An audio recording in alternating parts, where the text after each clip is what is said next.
sekarang kita mau pindah lokasi dan kita mau ambil hewan lainnya. Intinya kita mau ngambil gambar lagi. Ya Pak ya? Darah laut. Darah laut ya Pak ya? Benar, lautnya. Ayo dulu.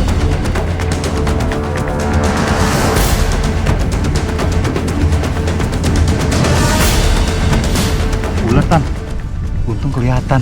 Itu ular cincin emas. Cincin emas. Bisanya Sering, menengah. Ada kadang Beberapa sering ada 2 kali aku ketemu tapi nggak segede ini. Gitu ya.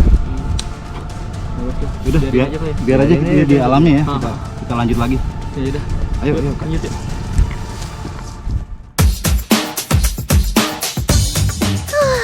Untung saja si ular cincin emas berada jauh di pucuk pohon bakau ini. Ia termasuk ular berbisa. Kadar bisanya digolongkan sebagai bisa kadar menengah.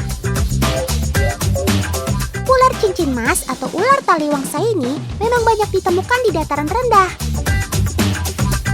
Ia termasuk hewan arboreal alias suka tinggal di pohon. Kalau soal berburu, jangan ragukan deh. Kalau lihat corak dan warnanya, Otan jadi keingetan kejadian di malam kelam itu.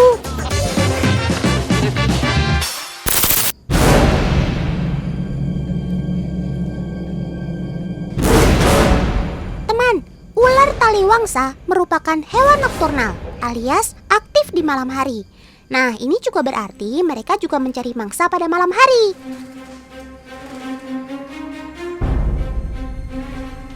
Dengan warnanya yang kehitaman, sobat Otan ini bisa lebih mudah menyamar di kegelapan.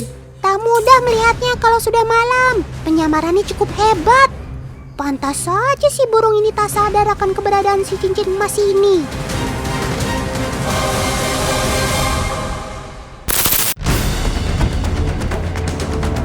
Begitu burung hinggap di dahan dekatnya untuk beristirahat, dan dalam satu gerakan jurus jitu, si ular pun menerkam. Hop! Wih, cepat sekali sambarannya. Ia pun berhasil menangkap mangsanya dengan cermat.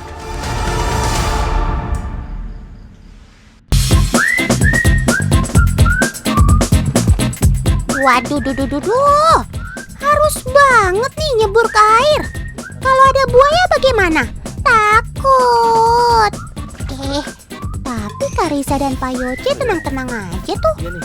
Ini lumayan susah karena kayaknya di dalamnya ini lumpur ya Pak ya. Ya lumpur. Lumpur jadi kata ngelangkah tuh kalau ngangkat Iya. tuh susah. Jadi dan harus hati-hati lagi. Masuk sekitar 30 sampai 40 40 cm ya Pak. Dan ini kalau semakin kita terlalu gerak semakin dalam ini ya. Benar. Kah kita ya. Jadi pelan-pelan makanya. Ya pelan aja nggak apa-apa. Kalau dekat aja depan gitu. Tapi dalamnya di depan Lebih dangkal. Oh, lebih dangkal. Tambak tuh tengahnya lebih dangkal dibanding yang dangkal. tinggi. Hati-hati ya Karisa, jangan sampai terpeleset. Nah, lebih dangkal kan? itu Pak. Dan Nathan bener. Tadi pada saat kita masuk itu areanya lumayan dalam lumpurnya. Tapi sekarang semakin ke tengah tuh semakin dangkal. Jadi makanya kita tetap harus hati-hati. Mudah-mudahan kita dapat gambar yang kita mau nih, si burung darah lautnya. Di tengah tambak terdapat beberapa bambu yang menancap. Menjelang sore hari, burung dara laut akan terbang di sekitar sini. Dan beberapa dari mereka akan hinggap beristirahat di bambu-bambu yang menancap itu. Ada satu kata kunci ketika kita hendak berburu gambar satwa liar, yakni kita harus datang lebih awal dari mereka. Tempat ini sudah lama diamati oleh Paman Yoce. Memang disinilah biasanya kawanan burung laut sering datang dan hinggap. Jaring untuk menyamar kembali kita kenakan. Jangan sampai burung-burung itu takut akan keberadaan kita di sini.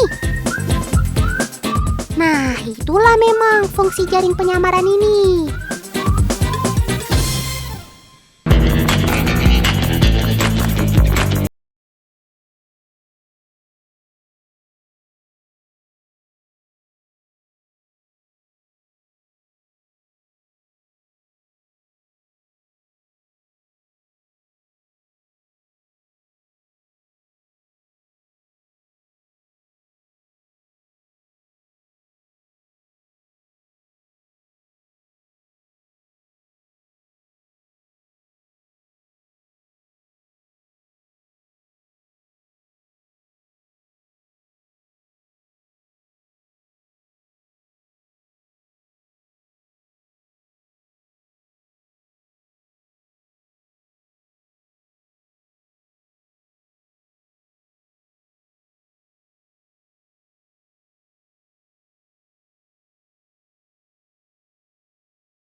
rumah pasti suka ikan nila kan? Ikan nila banyak yang menggemarinya. Kalau dimasak rasanya enak. Digoreng atau dibakar, ikan nila terkenal sedap. Paman-paman panen banyak ikan hari ini. Ukurannya besar. Gede deh pokoknya. Ya jelas aja, ikan-ikan ini sudah termasuk ukuran indukan. Kalau ditimbang, seekor ikan ukuran ini bisa mencapai sepertiga kilogram. Ini sudah termasuk besar untuk ukuran seekor ikan nila. Itu paman, tangkap lagi yang di sebelah situ. Itu, di sana ada lagi. Wih, banyak banget.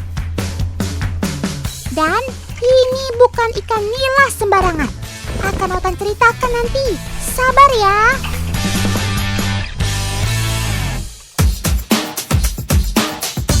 Ini adalah Balai Besar Perikanan Budidaya Air Payau. Letaknya ada di Jepara, Jawa Tengah. Di tempat ini, berbagai penelitian dan inovasi komoditas budaya di air payau dikembangkan. Ada udang, ada kepiting, rajungan, rumput laut, dan berbagai hewan lain yang cocok dibudidayakan di air payau. Dan yang mengejutkan adalah mereka mengembangkan ikan nila yang bisa dipelihara di air payau. Iya, air payau. Kalian tak salah dengar.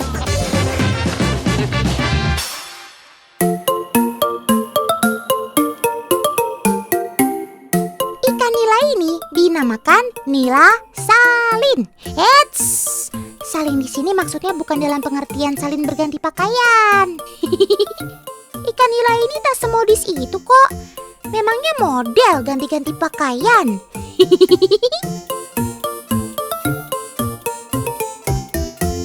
Maksud kata salin di sini adalah erat hubungannya dengan salinitas. Secara sederhana, pengertian salinitas adalah kadar garam yang terlarut dalam air. Makin tinggi kadar garam pada air, maka akan semakin payau, dan pada tingkat tertingginya menjadi air laut. Nah, si ikan nila yang dikembangkan di sini adalah ikan nila yang sanggup hidup di air dengan tingkat salinitas yang cukup tinggi. Dengan penanganan khusus, mereka mampu hidup di air payau. Ikan nila di sini bukanlah spesies yang berbeda dengan ikan nila yang sering kita jumpai kok. Nanti akan Otan ceritakan lebih lanjut. Teman di rumah pasti penasaran, bagaimana caranya ikan nila ini bisa hidup di air payau, ya kan?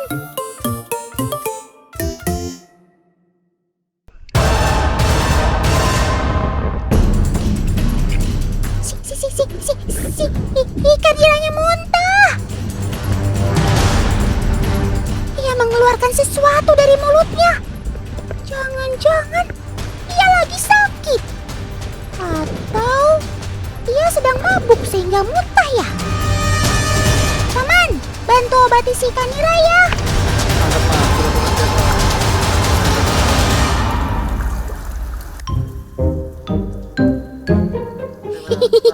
Tidak kok teman, Otan hanya guyon. Butiran kuning yang dikeluarkan indukan ikan nila ini adalah telur ikan nila. Mereka memang akan menyimpan telur mereka di dalam mulut. Istilah kerennya sih, mouth breather.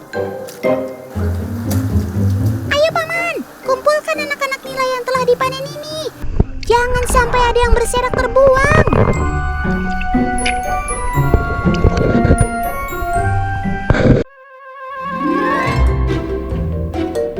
Telur ini kemudian akan menetas juga di dalam mulut ikan.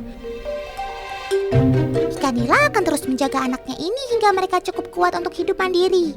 Ya maklum saja, bayi-bayi atau larva ikan nila ini masih kecil sekali. Mereka tentu sangat rawan diganggu pemangsa. Mama nila yang sayang akan menjaga anak-anaknya. Dan demi menjaga mereka, Mama nila rela puasa. Wah. Betapa pengorbanan seorang mama. Otan terharu.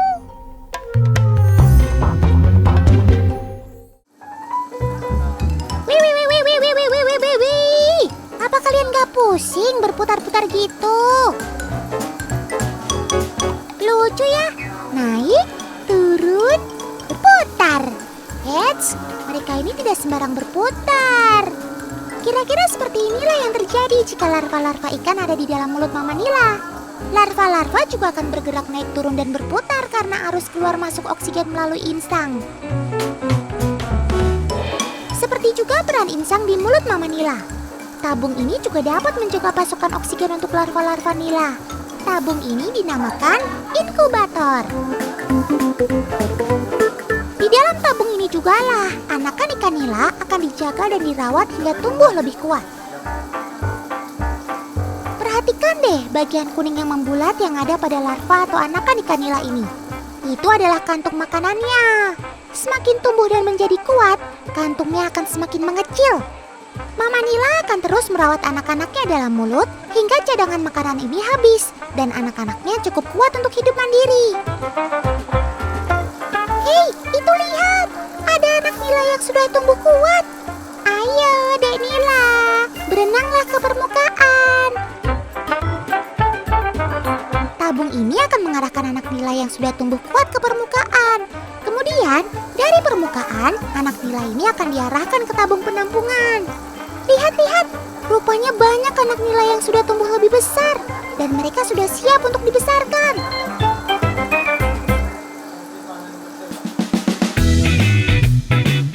Oh iya teman, tadi Otan udah janji. Otan akan ceritakan bagaimana ceritanya sampai ikan-ikan nila ini bisa hidup di air payau. Lihatlah larva atau anak-anak ikan nila ini. Mereka sudah tumbuh lebih besar. Kira-kira panjangnya 2 hingga 3 cm. Mereka sudah cukup kuat untuk bertahan hidup kok. Mereka kemudian akan dibesarkan di kolam pendederan ini. Disinilah proses perubahannya dimulai. Setiap hari, para petugas di balai ini akan menambahkan kadar garam pada air secara bertahap. Setiap hari peningkatannya adalah 1 per mil atau bagian per 1000. Setiap hari, air pada kolam pendederan ini akan semakin asin, alias makin banyak kadar garamnya. Tingkat keasinan atau salinitas akan disesuaikan dengan tempat perairan di mana ikan nila ini nantinya akan dipelihara. Ikan nila ini mampu bertahan hingga lebih dari kadar salinitas 20 per mil loh. Wih, kuat juga kamu Sob, cakep.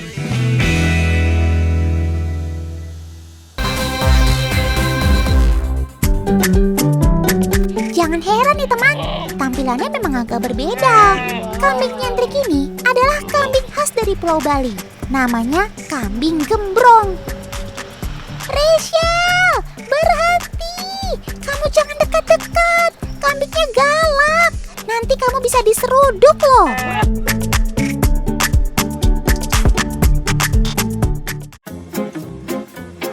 Kita patut bangga loh teman. Si gondrong ini adalah kambing asli Indonesia. Tepatnya ia berasal dari Kabupaten Karangasem, Bali. Namun sayangnya ia sudah tidak dapat dijumpai lagi di kampung halamannya. Seluruh sobat-sobat Otan sudah mengungsi ke wilayah Denpasar karena erupsi Gunung Agung. Selain itu populasinya juga tidak banyak. Masih jarang sekali peternak yang mengembangbiakan kambing ini. Aduh, sayang sekali ya. Jangan sampai kamu punah ya Sob.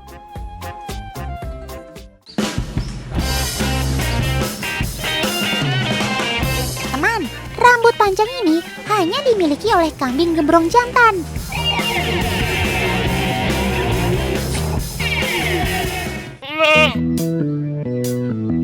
Konon, kambing gembrong ini masih ada keturunan sama kambing Kashmir yang juga berbulu tebal loh. Nah, bulu lebatnya ini berfungsi sebagai penghangat tubuh bagi hewan yang tinggal di pegunungan. Karena ia tinggal di Bali dengan cuaca yang lumayan panas, kira-kira sobat Otan ini masih kuat nggak ya menahan suhu yang dingin? Yuk kita buktikan saja dengan percobaan kolam es ini teman. Bagaimana? Siap Kak Rachel? Siap Otan. Udah yuk paman, kita tuang esnya ke kolam.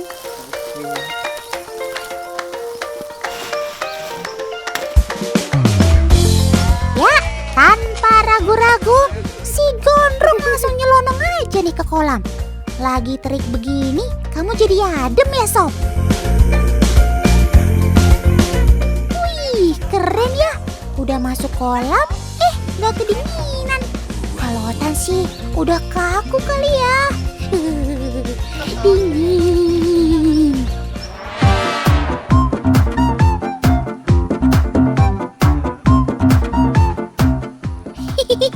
Tenang Rachel, rambutnya si Gembrong udah kepanjangan nih.